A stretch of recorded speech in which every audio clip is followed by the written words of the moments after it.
सावित्रीबाई फुले की जोड़े तिथि है, परिवार दिवस है।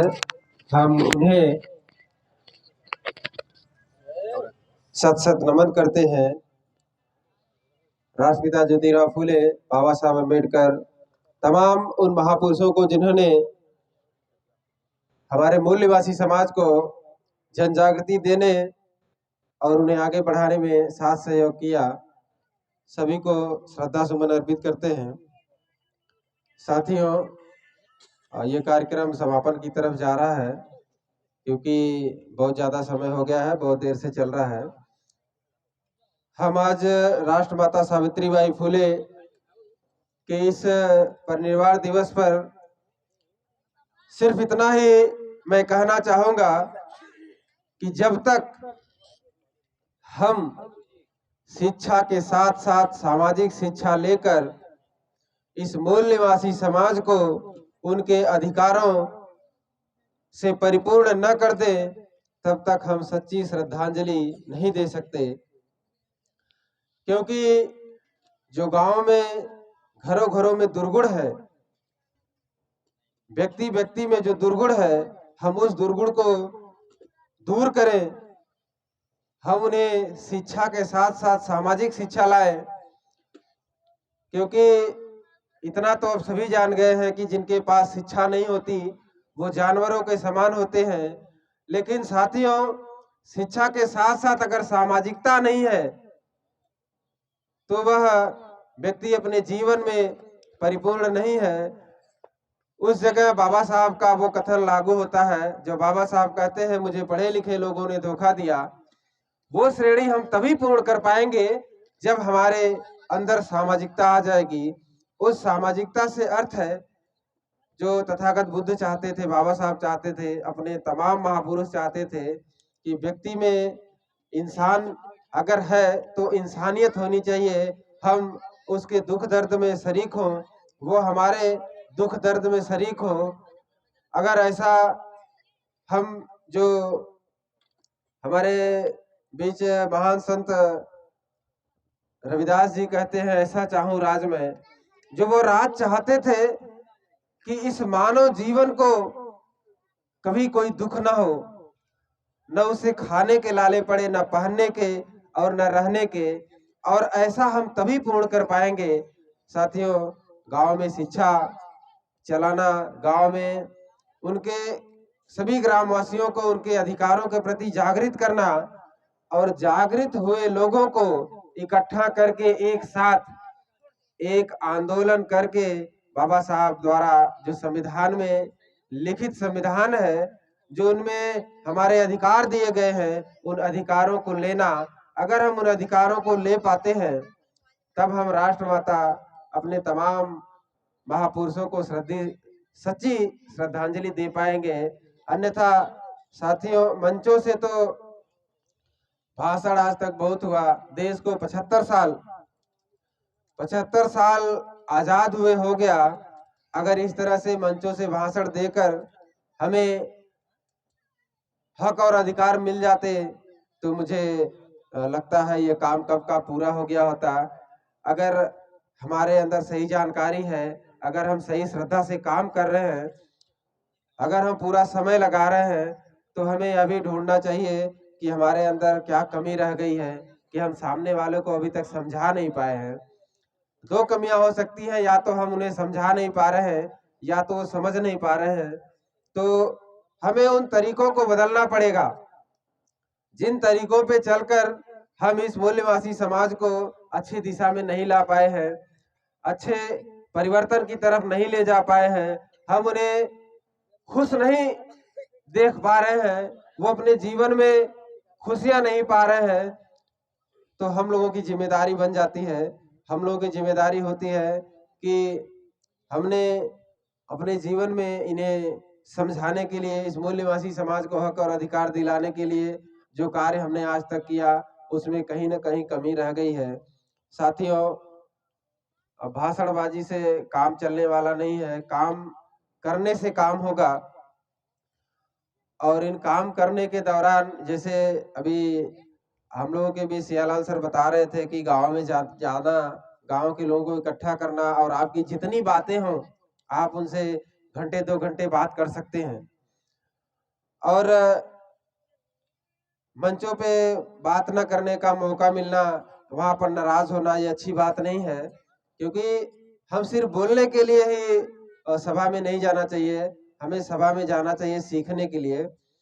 अगर हम वहाँ सीख पाते हैं और गांव में लोगों को सिखा पाते हैं, अगर 100 लोग इकट्ठा हुए हैं, अगर हम उसमें से 10-5 लोगों को भी तैयार कर पाए हैं तो बड़ी उपलब्धि होगी, क्योंकि हमारा समाज एकदम अंधविश्वास, पाखंडवाद, तमाम दुर्गुणों में जो है कि लिप्त है। उस लिप्तता को हम तभी दूर कर पाएंगे जब हम अपने अंदर निरंतरता ला पाएंगे।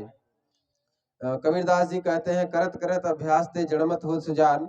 उस कड़ी में हमें कार्य करना होगा, हमें लोगों को बार बार समझाना होगा। अगर उस हमारी बात को नहीं समझ पा रहा है तो हमें उस बात को सोचना चाहिए कि हमें किस शब्दावली में या किन अर्थों में या हमें कौन से समय में कौन सी बात करनी है, वो हमारी बात को समझ पाए। ऐसा हमें बार बार करना पड़ेगा। अगर हम ये बार बार नहीं कर पाते हैं तो सच्चे रूप में हम अपने महापुरुषों के सिपाही या अनुयायी नहीं हो सकते हैं। और एक छोटी सी कहानी बता के मैं अपनी बात समाप्त करूंगा, क्योंकि कार्यक्रम काफी देर से चल रहा है। सियालाल सर एक बात बता रहे थे कि हमारे लोगों को 5 किलो राशन और नरेगा के कार्यों पर जिंदा रखा जा रहा है। साथियों, उसमें कहीं ना कहीं कमी हमारी ही है, क्योंकि हम अपने दुर्गुण को दूर करने के लिए न समय लगा रहे हैं, न बुद्धि लगा रहे हैं, न पैसा लगा रहे हैं। अगर चोर को चोरी करने से उसका घर परिवार चल रहा है तो वो चोरी जरूर करेगा। अगर आप उसे कहेंगे चोरी छोड़ दो, चोरी अगर छोड़ देगा तो फिर अपने परिवार को खिलाएगा जिलाएगा कैसे? उसी तरह इन मनुवादियों की जो स्थिति है, जो इनका कार्य है, मूल निवासी समाज को परेशानियों में डालना और परेशानियों में डाल करके अपने शासन सत्ता में दिन रात इस सोच में, इस कार्य में लगे रहना कि हम कैसे सत्ता में रहेंगे और कैसे इनको मूर्ख बना के हम अपने समाज का जीवन यापन बहुत अच्छे से कर पाएंगे। वो उसमें कार्य अपना दिन रात कर रहे हैं और वो उसमें सफल है। हम लोग अपना काम नहीं कर रहे हैं। जैसे बाबा साहब ने कहा, मुझे पढ़े लिखे लोगों ने धोखा दिया, तो कहीं ना कहीं संविधान की बदौलत हमें जो अधिकार मिले, हमने जो शिक्षा पाई, हम जो धन अर्जित कर पा रहे हैं, अगर उस समाज में बाबा साहब 1%, 2%, 5% की बात करते हैं, अगर 1% का भी समय, 1% का भी धन हम लोग समाज में लगा देते हैं तो इस समाज का उद्धार जरूर हो जाएगा। बहुत सारे लोगों को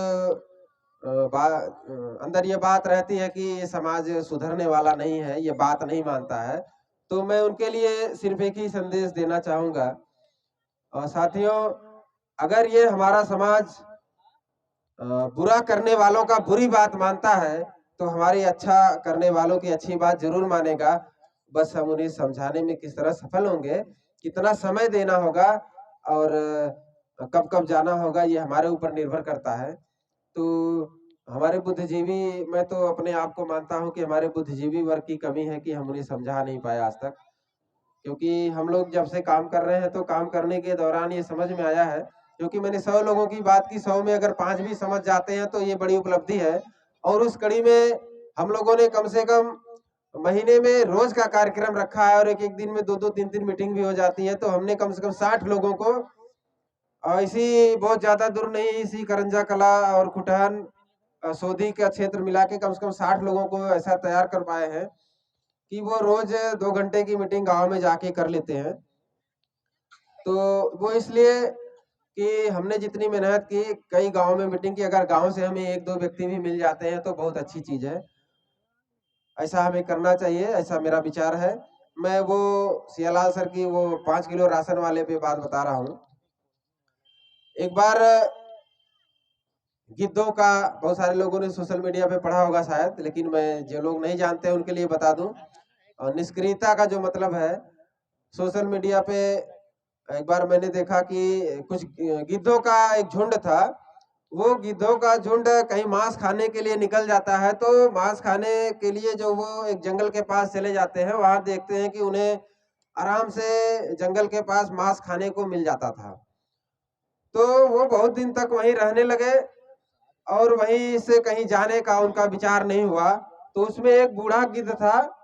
बूढ़े गिद्ध ने कहा कि भाई बहुत दिन हो गया, चलो अपने जहाँ से हम लोग आए हैं, चलो अपने स्थान पे लौट चलते हैं।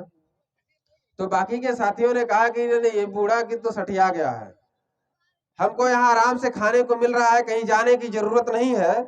जब आराम से खाने को मिल ही रहा है तो वहां जाने की क्या जरूरत है। वो बूढ़ा गिद्ध सोचा ये लोग बात नहीं मानेंगे, मैं चला चलता हूँ यहाँ से।